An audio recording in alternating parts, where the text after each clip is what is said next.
les amis, c'est Nat, j'espère que vous allez bien. Je vous fais une petite vidéo, là je suis près de mon hôtel en fait, vous pouvez le voir derrière moi. Je sais pas si vous allez tout bien voir, voilà. Donc je suis près de mon hôtel, je viens de faire un petit rituel du matin. Et je voulais vous retrouver aujourd'hui pour vous faire la review de My Witchy Oracle que j'ai reçu hier. Donc ça y est, là le jeu est complet, donc vous allez pouvoir voir toutes les cartes pour ceux qui le souhaitent bien sûr. Je ne vous montrerai pas la carte bonus puisque je la garde secrète jusqu'à ce que le jeu soit envoyé vers tout le monde. C'est un choix que j'ai fait pour déjà que les gens puissent avoir une surprise. Et puis je trouve que c'est sympa de garder cette partie-là secrète pour le moment, voilà. Donc aujourd'hui je vais vous montrer les cartes, je vais vous donner quelques significations par rapport aux mots-clés. Voilà, l'avancement du guidebook, ça avance petit à petit, donc voilà, je fais les choses, j'essaye du moins de faire les choses comme il faut, de vous faire un super guidebook vraiment très riche. Pour que ce jeu qui a l'air très simple comme ça, c'est vrai que c'est de l'art, enfin, c'est pas le plus beau jeu que j'aurais fait, ça c'est sûr, c'est un jeu qui est très simple au niveau des dessins, mais c'est un jeu symbolique en fait, et la symbolique des choses a énormément d'explications à vous transmettre, que ce soit des leçons, des messages des ancêtres, voilà, il y a tout un tas de choses qui sont reliées à ce jeu, et donc je veux vous en faire profiter bien sûr à travers le livre que je suis en train d'écrire pour vous. Voilà, enfin livré, on va pas exagérer non plus. Il n'y aura pas 300 pages. Voilà, donc je vais quitter mon petit hôtel, je vais repartir en direction de ma table qui est là-bas, et je vais tourner la caméra et puis on va regarder ensemble ce jeu. Donc vous allez voir aussi la version mini de ce jeu. Voilà, donc j'espère que ça va vous plaire de découvrir tout ça. Et puis je tenais, avant de tourner la caméra, puisque là vous voyez ma bouille, n'est-ce pas ? Je tenais à remercier chaleureusement toutes les personnes, et ça me touche vraiment, qui ont participé déjà au financement de ce jeu. Merci du cœur, vraiment. Sans vous, de toute façon, ce projet ne verrait jamais le jour, c'est une évidence. Donc, merci du fond du cœur. Voilà, et je rappelle que les précommandes sont encore dispo jusqu'au 5 mai. Voilà, donc après moi je vais travailler sur tout le reste, c'est-à-dire le packaging, les petites corrections à apporter au jeu s'il y en a, et puis le guidebook, etc. Le temps de finaliser tout ça, et on sera l'été, ça sera l'été, et j'espère avoir tout fini pour début septembre, pouvoir tout vous envoyer vers chez vous. Voilà, donc je vous dis à tout de suite. Me revoilà donc avec le Witchy. Donc vous voyez qu'il y a la version mini et la version normale. Donc on va regarder la version normale et puis je vous montrerai le Witchy mini après. Et on va quand même regarder la taille quand même pour commencer. Donc vous voyez, hop, que le mini il est vraiment beaucoup plus petit que le modèle normal. Donc voilà, comme ça vous donne une idée. Alors donc j'ai enlevé la carte de présentation signée et la carte bonus. Et donc, on va regarder ensemble ce jeu. Voilà, donc là, vous avez la carte de présentation. Donc, My Witchy Oracle, c'est une édition limitée. Runes et secrets de sorcière, 45 cartes magiques. Donc, le dos, pour les cartes explicatives, c'est celui-ci. It's a kind of magic. Donc, ça, c'est le petit clin d'œil à Freddie Mercury et à Queen. Trouve la magie en toi, find the magic within you. Donc, des tons rose fuchsia pour les cartes explicatives. Donc là, on a les tirages. Vous allez voir que le dos, donc il est comme ça pour ces cartes-là. Voilà. Donc, les tirages, je les avais déjà montrés. Il y a à la recherche de ma magie, le conseil des runes, avec une carte qui se pratique qu'avec les runes, et le voyage spirituel de la sorcière. Ensuite, vous avez 1, 2, 3, 4, 5, 6 cartes avec les mots-clés. Donc, on a d'abord les runes de sorcière. Voilà. Ensuite, on a les secrets de sorcière qui sont donc au nombre maintenant de 29. Et en dernier, la carte bonus. Ça, je ne vous le montre pas. Voilà.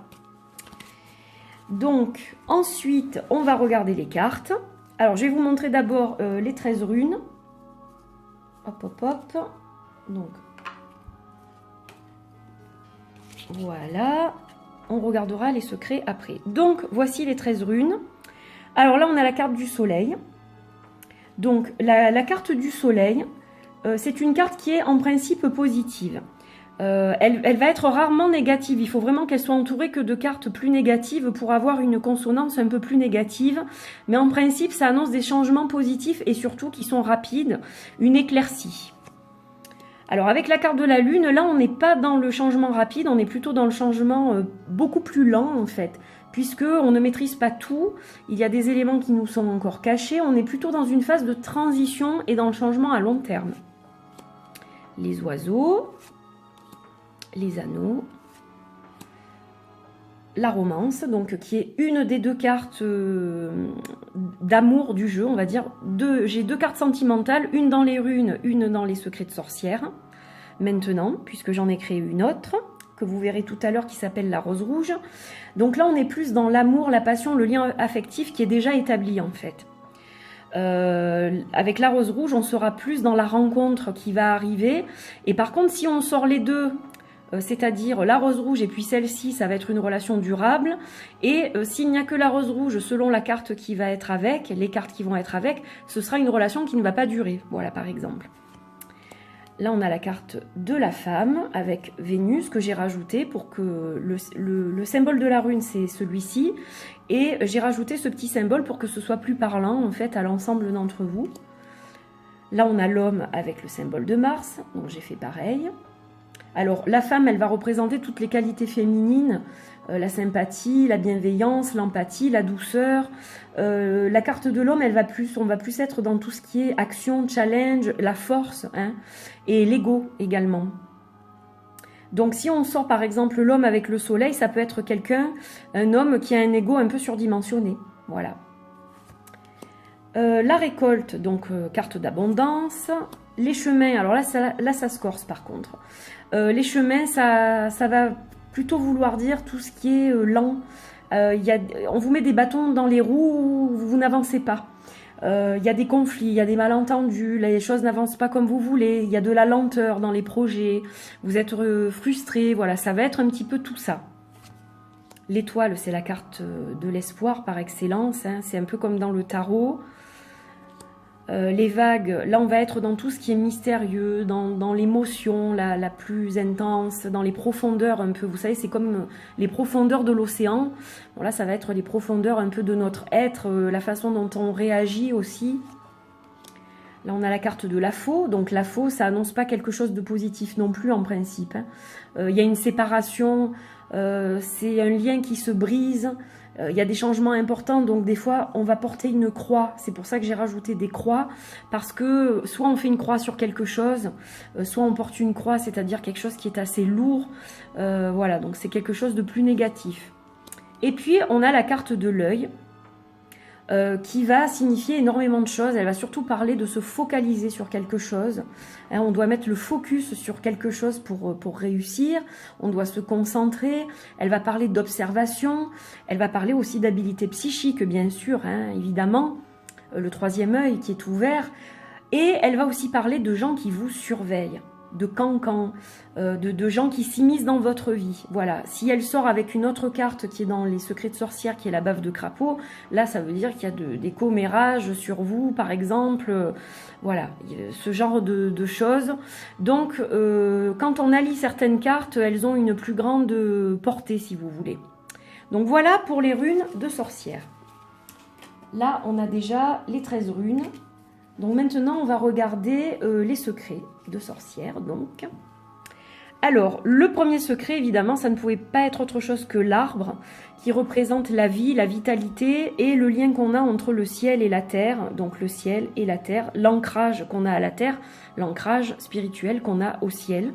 Donc vous voyez qu'il y a un côté plus sombre sur la carte et un côté plus coloré. Donc cette carte, elle peut être positive quand on est plein de vitalité, qu'on est en bonne santé, qu'on a un bon ancrage. Et elle peut être plus négative, voilà, selon les cartes qui seront de ce côté. Elle va nous parler d'une santé plus fragile, d'une petite maladie éventuellement, ou de quelque chose de plus grave dans certains cas. Elle va nous parler aussi de fatigue et de besoin de repos évident. Voilà, ou d'un manque d'ancrage aussi qui nous pèse. la boule de cristal. Donc là, on est dans tout ce qui touche les arts divinatoires, donc toutes les mancies, et puis évidemment tout ce qui est voyance, la clairvoyance, le fait de prévoir les choses, de ressentir les choses. Avec le chat, on va être dans le compagnon, le familier, et puis il y a d'autres significations liées à cette carte, comme l'association par exemple, ça peut être au niveau professionnel, la communication animale aussi. Le chapeau, le chaudron qui est relié à la femme, puisque le chaudron est comparé au ventre de la mère, et l'intérieur donc à l'utérus, c'est là où on crée évidemment les enfants. C'est là que le bébé se forme. Donc en fait on va parler de créativité quelque part, mais on va parler aussi de facteur temps. On va parler de facteur temps. Il faut du temps pour élaborer des projets, pour mener des choses à bien. Donc ça va signifier gestation, hein, ça peut représenter une femme enceinte par exemple, la gestation d'un projet aussi, et puis une préparation qui demande un certain temps pour que la magie ensuite sorte et opère. Voilà, que quelque chose de bon ressorte du chaudron, pour cela il faut du temps. Et donc le chaudron est opposé à l'atamé qui lui aura justement une consonance masculine qui va représenter plus le masculin et qui aura une force différente de cette carte-là. Alors là, les bougies, c'est tout ce qui est rituel. Le petit fantôme va représenter les esprits au niveau général, mais aussi les ancêtres, toutes les énergies un peu spirituelles qui gravitent autour de nous, les guides aussi. Là, on a le sceau de Salomon, qui est une carte d'harmonie. Le balai. Alors le balai, il va nous parler de purification, mais pas dans le sens je nettoie les mauvaises énergies. C'est plutôt l'appui d'une personne, l'aide d'une personne pour sortir d'une situation ennuyeuse, ou voilà, c'est plutôt ce genre de choses en fait. Le grimoire, qui dans certains cas est également le livre des ombres. Les cristaux, qui vont représenter tout ce qui est médecine douce, tout ce qui est lié à la nature, les ressources de Gaïa aussi, notre terre-mère, tout ce qu'elle peut nous apporter. La baguette magique. Là, on est dans l'action dans l'action décision, c'est-à-dire un coup de baguette magique, on prend une décision, c'est rapide, on fait un choix, c'est rapide. Donc voilà, ça indique la rapidité. Le hibou, qui va nous parler de sagesse et de patience. Donc là, on a encore un facteur temps, qui n'est pas le même que le chaudron, tout à fait. Là, on est plus dans la sagesse, c'est-à-dire que bon, ben, je sais que je dois mettre certaines choses de côté, et je dois être raisonnable. Le chaudron, c'est différent. C'est vraiment qu'il faut du temps pour préparer les choses, etc. Mais on n'est pas vraiment dans la patience. Là, on est vraiment dans la patience. Plutôt, c'est un mélange de pendu et de tempérance, je dirais, celle-ci. Alors là, on a une magnifique carte qui est le Sphinx tête de mort, donc ce papillon que j'adore, qui est un de mes préférés. J'aimerais tellement en voir en vrai un jour. En fait, ce papillon est le seul papillon au monde à pouvoir émettre un cri qui est destiné à faire fuir ses agresseurs quand il est justement attaqué. Et donc, cette carte, elle va nous parler de défense, de se défendre, d'être sur la défensive aussi dans certains cas. Là, on a le talisman, la potion magique, le corbeau, qui peut avoir un sens de messager positif ou négatif. Ça va dépendre des autres cartes. Alors la sauge, là, on va parler de purification des énergies, de nettoyage. Là, vraiment, on est dans ce type de purification-là, contrairement au balai, en fait. Et elle va nous parler d'herbes magiques aussi, de tout ce qui est, alors, rituel de fumigation, mais aussi toutes les plantes que les sorcières peuvent utiliser, voilà. Mercury, donc, ça représente Mercure, ça vous l'aurez compris. C'est une carte que j'ai dédiée à la conscience de soi, donc c'est une carte aussi de communication, dans certains cas, mais elle va être aussi une carte de prise de conscience, conscience de soi. Voilà, c'est pour ça que j'ai choisi de la nommer comme ça aussi. Alors j'ai gardé Mercury en anglais. Là encore, c'est un petit clin d'œil à Freddy, n'est-ce pas? Et donc, comme le rétrograde de Mercure parfois, elle va avoir un effet un peu plus lourd, c'est-à-dire il va y avoir des ralentissements, tout d'un coup il y a un bug, et puis ben, les choses n'avancent plus. Elle va avoir aussi parfois cette signification-là, qui sera renforcée si elle sort avec la carte des chemins, par exemple avec la carte des runes, les chemins. Alors ensuite, on a la carte oui et non. Donc j'ai posé celle-ci. Alors là, ça c'est fait plutôt pour penduler. Mais vous pouvez les laisser dans le jeu. Et si une des deux sort et que votre questionnement peut être répondu par oui ou par non, à ce moment-là, bon, vous aurez une réponse, on va dire, qui va être assez claire. Hein, voilà. Maintenant, vous pouvez aussi poser une question. Par exemple, si vous passez un entretien d'embauche et que vous vous demandez si vous allez obtenir ce poste, donc vous placez au-dessus de la carte oui. Donc là, ça tourne dans le sens des aiguilles d'une montre. Donc pour moi, c'est le oui qui est bon. Et si vous passez au-dessus du non, là, normalement, ça ne doit pas bouger. Voilà, donc là, on ne bouge pas. Donc on redemande, est-ce que donc, je vais pouvoir intégrer ce poste ? Et donc là, le pendule tourne. Voilà. Donc là, c'est un exemple, évidemment. Hein. Vous vous doutez bien. Donc c'est un exemple. Donc voilà à quoi servent ces cartes. Mais elles peuvent être intégrées dans le jeu, bien évidemment, comme je vous l'ai dit, pour avoir une réponse rapide aussi à votre question. Alors, on va attaquer la dernière partie du jeu. Donc ça, ce sont les cartes qui ont été rajoutées par la suite. Donc on a la baffe de crapaud, hein, comme je vous le disais. Alors c'est vrai que le crapaud, il est aussi indissociable de la sorcière, hein, quelque part. Voilà, quelle sorcière n'a pas utilisé de la baffe de crapaud dans son chaudron?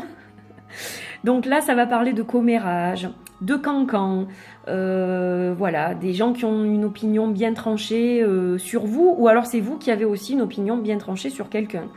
Donc ça peut représenter les deux côtés, hein, selon le questionnement. Là, on a l'atamé, donc comme je vous le disais tout à l'heure, qui est opposé au chaudron. Alors l'atamé, ça va être une carte de protection. On a besoin de trancher, de se protéger contre les mauvais esprits. Donc là, on va parler de se protéger contre les énergies spirituelles néfastes. Voilà, tout ce qui est démon, tout ce qui est esprit malfaisant. Et donc, c'est une protection qui est très forte. La carte des os qui va représenter tout ce qui est la base en fait. Vous savez que notre squelette, c'est notre structure de base, c'est ce qui nous supporte au quotidien. Sans notre squelette, on serait tout mou. Et donc, j'ai voulu faire de cette carte une carte quand même très importante dans le jeu. Elle va représenter des fondations solides ou moins solides selon les cartes évidemment. Elle va nous parler de tout ce qui est authentique aussi, de profondeur, voilà. Alors voilà la deuxième carte sentimentale du jeu qui est la rose rouge. Donc elle va plus nous parler d'une promesse d'amour, c'est-à-dire si on a rencontré quelqu'un et qu'on se demande s'il va vouloir nous revoir, etc. C'est la promesse de revoir cette personne. Ça peut être une idylle. C'est quelque chose de naissant ou quelqu'un que l'on va rencontrer en fait. Donc elle est moins ancrée que la première carte qui est déjà dans plutôt une relation établie et existante. Maintenant, si celle-ci sort à côté de l'autre, on va parler d'une relation qui peut être durable. Et selon les autres cartes avoisinantes, ça sera une relation de courte durée en fait. Les larmes de licorne, donc celle-là évidemment elle est dédiée à ma fille. Alors les larmes de licorne, c'est tout ce qui est pur, la pureté. Voilà. Une amitié sincère, quelqu'un de loyal envers vous, ou vous-même qui êtes loyal envers quelqu'un ou envers quelque chose aussi. C'est une carte que j'aime beaucoup. Voilà, je ne pouvais pas ne pas faire de larmes de licorne. Sur le coup, je devais dessiner une fiole en fait, avec marqué larmes de licorne, pareil pour le crapaud. Et non, je me suis dit que c'était beaucoup mieux d'illustrer comme ça en fait. Alors celle-ci, je l'aime beaucoup aussi. Ce sont des ailes de fée qui à l'origine étaient bleues et j'ai décidé qu'elles ne le seraient pas parce que j'avais envie de changer et que ça soit flashy. Et donc c'est la poussière de fée. Donc la poussière de fée, elle va évoquer tout ce qui est pouvoir quelque part. Le pouvoir d'action, le pouvoir de faire les choses, la niaque, vous savez quand on a vraiment la niaque pour quelque chose, la volonté d'y arriver, la volonté de réussir. Voilà, ça va représenter tout ça. La plume de pie qui évoque la guérison, les rituels de guérison et puis tous les guérisseurs. La toile d'araignée, la créativité. Le pentacle, qui est encore là une carte de protection, mais qui est très forte. Là, on va parler bon, du pentacle au niveau magique, évidemment, quand on trace ce pentacle au sol pour faire des rituels, etc. On parle de magie puissante, d'espace sacré aussi. C'est ça qui va représenter l'espace sacré dans le jeu. Les 5 éléments, la liaison des 5 éléments et la protection contre, cette fois, des personnes physiques, c'est-à-dire des mauvaises influences, les gens qui vous vampirisent, etc. Donc, on est plus dans le spirituel avec l'Atame. Là, on est plus dans tout ce qui est ancré et donc les personnes physiques. Et puis, enfin, on a la coupe, le Saint Graal. Donc tout ce qui est sacralité, bien sûr, la rareté, le succès, mais qui est difficile à atteindre. C'est atteindre ses objectifs, mais c'est quelque chose qui n'est pas facile en fait. Voilà, vous aurez vraiment galéré pour arriver au bout, mais finalement vous y arrivez. Voilà, alors que le chaudron par exemple, on met du temps à faire les choses, mais on y arrive, et puis il n'y a pas vraiment de difficulté si les cartes sont bonnes. Celle-ci, de par elle-même, on arrive au résultat, mais voilà, pas sans peine. Donc voilà la signification à peu près des cartes. Donc je vous les ai globalement à peu près toutes données. Pas toutes, mais la plupart. Donc voilà pour le Witchy taille normale. Alors, hop, on va regarder un petit peu le mini. Donc le mini, bah, c'est le même principe, hein, sauf qu'il est plus petit. Voilà, il tient dans ma petite main. Donc lui, on peut l'emmener partout, dans le sac à main. Donc voilà, on a les mêmes cartes, hein. Je ne vais pas toutes vous les montrer, mais voilà, c'est la même chose. Donc en version plus petite. Voilà, avec aussi le dos rose pour la carte de présentation. Et puis les cartes ont le dos violet. Alors, ma petite présentation du Witchy. Donc j'espère que ça vous a plu. Hop, je vais remettre la petite carte de présentation. Hop, hop, hop, voilà. Donc là, vous avez vu toutes les cartes, sauf la carte bonus. Donc j'espère qu'il vous plaît. Pour ceux qui souhaitent participer à ce projet et le précommander, donc sachez que vous pouvez précommander soit les 2 jeux dans un package, soit seulement le grand, le petit n'étant pas vendu à part. Voilà, vous avez jusqu'au 5 mai pour participer aux précommandes. Donc je vous mettrai évidemment le lien du site sous la vidéo pour ceux qui sont intéressés. Et puis avant de se quitter, eh bien j'ai bien envie qu'on se fasse un petit tirage. Et puis pourquoi pas utiliser le mini. Voilà, comme j'ai pas beaucoup de place, je pense que je vais utiliser le mini. Allez, on mélange et on va se tirer une petite carte pour la route. Juste pour voir quel message on a pour aujourd'hui par exemple. Alors je sais pas quand je vais diffuser cette vidéo, mais je vais essayer de la diffuser assez rapidement quand même. Allez, on va tirer, hop, celle-ci. Oh, on a une carte d'amour. Votre vie est remplie d'amour. Voilà, il y a des liens très forts entre vous et votre partenaire. Alors, ça peut être aussi entre vous et vos enfants parce que c'est pas une carte que sentimentale. Donc là, on vous dit que vous êtes entouré d'amour. C'est pas beau, ça, comme message. Voilà, nous sommes entourés d'amour. Nous devons aussi, donner de l'amour.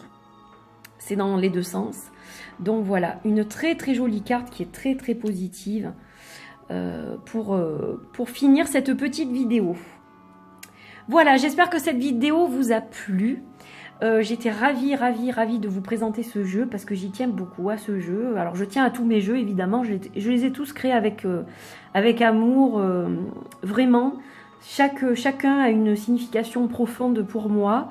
Et puis maintenant, bah, c'est celui-là. Alors, le tarot est aussi en cours d'évolution. Voilà, pour ceux qui se posent la question. Je fais des cartes par-ci, par-là. Et là, je me concentre quand même sur le guidebook du Witchy. Voilà, qui est un petit oracle avec des illustrations toutes simples, mais qui est quand même assez costaud au niveau des interprétations. Voilà. J'espère que ça vous a plu. Merci encore de me soutenir. Merci à ceux qui l'ont fait et à ceux qui vont le faire. Voilà, je vous dis un grand merci du cœur encore une fois. Je vous fais de gros bisous et je vous dis à bientôt. Bye bye.